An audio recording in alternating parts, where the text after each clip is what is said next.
We're back. I'm back. Chase is back. We're back. It's workout time. Today's warm up, we're going to start with some wide-legged good morning. So I'm going to go to a wide stance. It's weird that a wide-legged good morning starts in a wide stance. I know, I'm trying to cope with it myself. Wide feet, okay, I'm way out wider than my shoulders. I'm going to go arms across my chest like so. My shoulders are back, my belly's tight. I'm going to bend on my knees. I'm going to fold forward nice and slowly until I feel tension on the back and the inside of my legs. Not a very drastic warm-up movement, okay? We're looking to put a little stretch on the hamstrings, open up the hips nice and slowly. So we fold, feel some tension on the back and inside of our legs, and then stand back up. 5 of those, then we're doing 5 air squats. Again, slow. If it's first thing in the morning for you, don't worry about going through full range. Do something that feels productively challenging for you, given that it's a warm-up. And then we're gonna run in place for 30 seconds. So you guys get to kind of decide how high you lift your knees. If you lift them up really high, it's gonna be more metabolically challenging.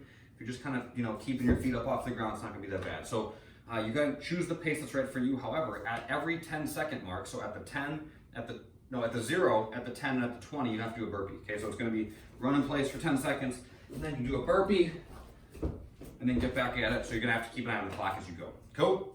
That's the warm-up. The workout today, we got an EMOM. So EMOM stands for every minute on the minute. We're gonna start the dumbbell version of this. The equipment version is gonna be 15 bent over dumbbell rows. So as we talk about, when we row, it looks like the opposite of a push-up. Okay, it's not like this thing here we're pulling up to our shoulder. The row is just the opposite of a push-up. It's the exact opposite. Think about if we were doing a bench press, it would look like this.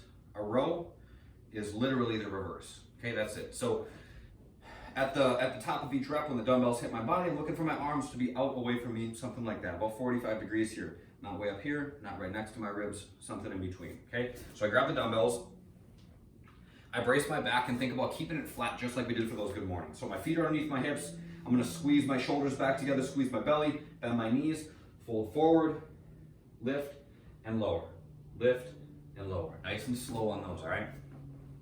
After that, minute 2, 30 air squats, all right? Oh, the format for this, so if you're 15 bent over rows, takes you 30 seconds, you guys get 30 seconds to rest before minute 2 starts. At the top of minute 2, we do 30 air squats, okay? Pretty standard on these. Make sure your feet are pointing for the most part straight forward. Knees are pushing apart as we lower, okay? And, there's something else I was gonna say. Now it's escaping me. Oh, I think keep your heels flat to the ground, that's important. Okay, sometimes we get to squat and people are lifting up their heels. That just puts unnecessary load in the knees, so make sure that your heels are staying flat, helps you put to use some of the muscles in the back of your body a little bit more, and helps take pressure out of your knees, so do that. All right, the third minute is gonna be 8 to 12 dumbbell power cleans. So I have 1 dumbbell per hand, okay? My shoulders go back, my belly's tight. I'm gonna rock forward until the dumbbells touch the ground.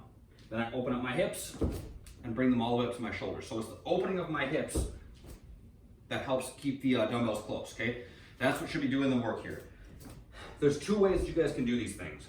If you are really confident in your ability to keep your back flat, you can cycle your reps more quickly, meaning I can go right from here, right back to the ground, okay? You can cycle through your set a lot more quickly that way. If you're even a little bit uncomfortable with whether or not you're keeping your back in a strong position, what I would encourage you to do is go from here down to your hips, rebrace, touch, and go, okay? It's gonna slow you down just a little bit, but if it lets you stay in a stronger position, I think that's a totally worthy concession. So 2 options there. Take advantage of the one that makes the most sense for you to get the best workout in. After that, we're doing 40 double unders or else 40 lateral hops up and over a dumbbell. Pretty standard there. If you got a jump rope, get after those double unders.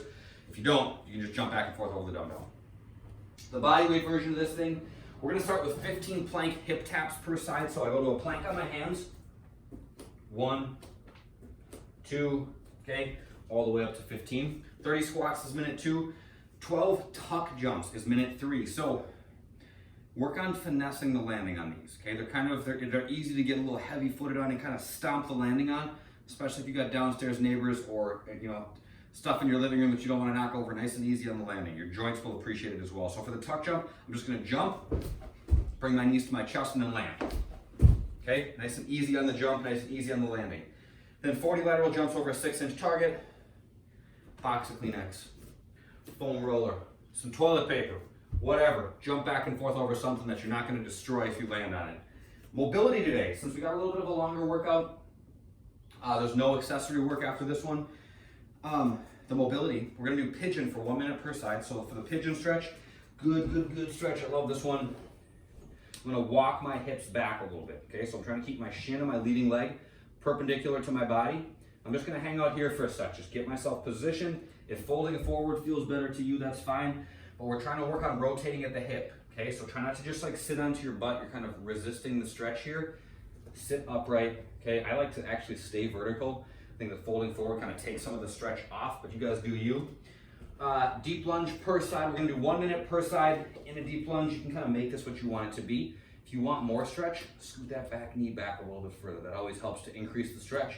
So we do 1 minute per side there. And then for the last 2 minutes, we're gonna go to a deep lunge and we're gonna add a quad stretch. So I reach up and over my right knee, grab a hold of my left foot, pull it back towards my butt.